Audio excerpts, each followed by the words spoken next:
Как здесь было сказано, в 1992 году была образована республика. Первая проблема была кадры. Можно создать республику, можно все создать. Но когда нет тех, кто потянет эти символы, это тяжело. Надо было создать кадры, элиту. Есть быстрое решение. Для быстрого решения создания кадров был образован Ингушский государственный университет. А для более стратегической задачи был образован Горский кадетский корпус. Почему? Горский кадетский корпус был образован не для того, чтобы перевоспитать трудновоспитуемых детей или там решать другие проблемы. Это была задача создания элиты мирового масштаба. По примеру мирового масштаба, возьмите историю любой страны. Там вся элита, те, которые проходили начальное военное образование.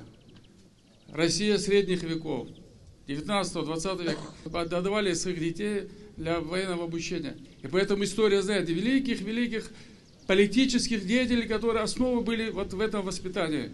И самый лучший капитал, который вкладывают родители, республика, государство, это образование. Поэтому задача Горского кадетского корпуса была для того, чтобы пройти в этот этап, за 7 лет своего обучения, окрепнуть и уже пойти вперед. Что нужно для того, чтобы ребенок вырос каждому родителю? Дать 3 вещи. Кровь.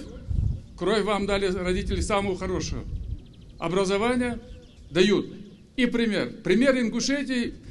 Вот Махмуд Али здесь рассказывал. Посмотрите, у него в администрации висят картины наших великих предков, которые и в годы средних веков, и феодального, и той России, царской России, современной России, Советского Союза показывали пример. Вот на этом примере вы должны двигаться вперед.